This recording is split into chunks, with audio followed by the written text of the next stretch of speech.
Selamat pagi dunia ibu-ibu. Ini udah tag video yang kesekian kalinya. Ya seperti itulah tag video karena sudah lama tidak tag video jadinya agak gimana dan ada salah-salah. Sebelumnya kenalin, nama aku Ailisa Zaimat Fitria dari program studi administrasi server dan jaringan komputer dari kampus Akademi Komunitas Negeri Putra Sang Fajar AKN Blitar. Maaf ya kalau di awal tadi ada kayak sedikit curhat gitu, soalnya ini udah mulutku ini udah agak lelah gitu. Jadi di video ini kita akan mereview materi hari ini. Ini review yang pertama ya. Untuk materinya sendiri ada OKT, organisasi komputer dan troubleshooting. Jadi di video ini kita akan bahas 5 jenis yang gitu ya, 5 soal gitu yang dibahas. Jadi yang pertama ada gambaran umum organisasi komputer dan arsitektur. Yang kedua ada struktur dan fungsi komputer. Yang ketiga ada fungsi utama komputer. Yang keempat komponen penyusun komputer. Dan yang terakhir yang kelima komponen penyusun CPU. Ini gak usah basa-basi, langsung ke yang pertama aja, yaitu gambaran umum organisasi komputer dan arsitektur. Jadi di gambaran umum organisasi komputer dan arsitektur itu ada dua. Yang pertama ada organisasi komputer, yang kedua ada arsitektur komputer.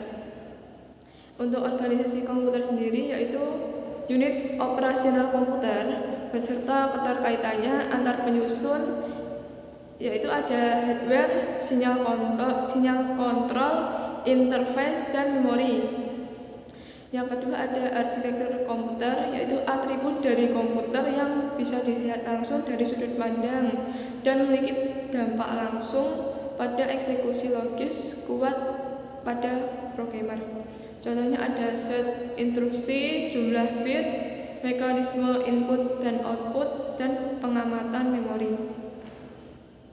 Jadi simpelnya itu kalau organisasi komputer itu implementasi secara fisik, kalau arsitektur komputer itu rancangan logisnya. Ini sumbernya dari ChatGPT. Terus yang kedua ada struktur dan fungsi komputer. Struktur dan fungsi komputer itu kita bahas ke strukturnya dulu ya, itu ada 4. Yang pertama itu ada input output, yang kedua penyimpanan utama, yang ketiga CPU, dan yang keempat ini sistem bus.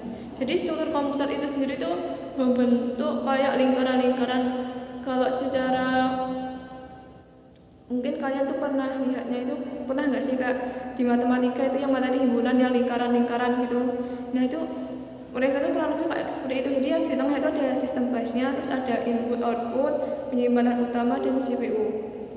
Yang kurang lebih seperti itu. Nanti kita tampilkan gambarnya saja di editing kalau diedit videonya. Terus ada fungsinya sendiri ya, ada pemrosesan data, penyimpanan data, pemindahan data, dan kontrol CPU. Selanjutnya fungsi utama komputer. Fungsi utama komputer itu ada 4, yaitu input, processing, storage, dan output. Untuk inputnya sendiri itu ada kayak contohnya tuh kayak itu keyboard, terus mouse. Terus untuk processing sendiri itu ada CPU. CPU di komputer itu ada banyak sih sebenarnya macamnya, tapi yang biasanya dikenal orang ya, maksudnya secara luas orang tahu itu ada Intel, terus ada AMD, terus ada Snapdragon. Tapi Snapdragon ini masih jarang sih. Terus yang ketiga kan tuh storage itu ada RAM sama ROM. Bedanya RAM itu penyimpanan yang secara gimana, jangka pendek. Kalau ROM itu jangka panjang. Jadi kalau contohnya itu misal kita install aplikasi itu masuknya ke RAM, terus nanti datanya masuknya ke ROM. Terus ada output yang terakhir. Output sendiri itu kayak keluaran, jadi ada feedbacknya gitu dari suatu alat atau suatu pemrograman gitu. Jadi kayak setiap alat sama pemrograman itu ada outputnya sendiri, ada feedbacknya sendiri. Kalau secara fisik itu contohnya kayak speaker, itu kan mengeluarkan suara, ya ininya seperti itu. Terus kayak contohnya mungkin notifikasi itu salah satu feedback ya. Jadi kayak misalnya kita gunain Kris gitu ya, Kris. Kalian pasti tahu lah Kris itu. Nanti kalau Kris itu kan kita pakai aplikasi, contohnya itu ada kayak Dana, terus GoPay, terus ada Shopify.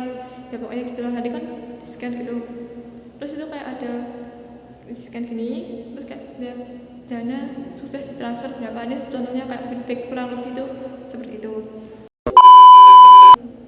Maaf ya kalau video ini diedit soalnya nanti ada yang masuk tiba-tiba. Ini masanya videonya udah nomor 4 guys. Yang di nomor 4 ada komponen penyusun komputer.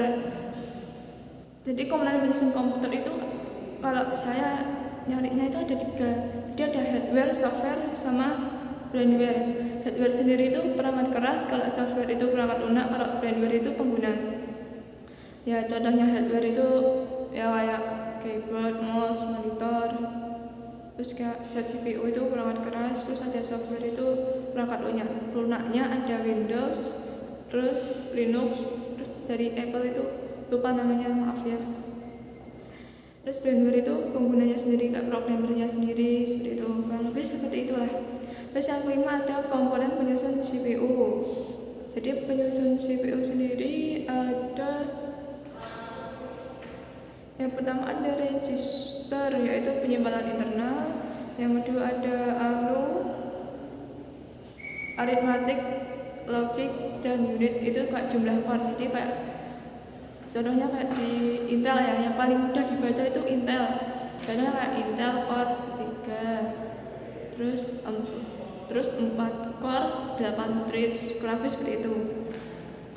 Terus ada control unit, mengontrol proses CPU, dan ini ya sama kayak yang struktur komputer itu kayak membentuk himpunan-himpunan gitu. Terus di tengahnya itu ada internal bus, jadi kayak jalurnya itu kayak bus gitu, terus gitu. Ya bus itu mungkin lebih ke itu kayak apa, yang kalau jaringan komputer yang wifi, topologi ya, benar, topologi, kurang lebih topologi gitu. Ya sudah, sepertinya itu sudah cukup ya untuk kita bahas, dan mohon maaf ini jika penjelasannya kurang paham untuk kalian, karena ini yang saya pahami setelah dijelaskan itu kurang lebih seperti ini ya. Jadi mohon maaf kalau ada yang kesalahan, ada kata saya mungkin ada salahnya gitu, terus videonya tuh sedikit tidak jelas ya, mohon maaf ya, mohon maaf. Oh iya, kalian jangan lupa komen yang baik-baik ya, komen yang baik-baik, tidak boleh salah. Terus jangan lupa nonton videonya berapa kali. Oke, sekian, terima kasih guys.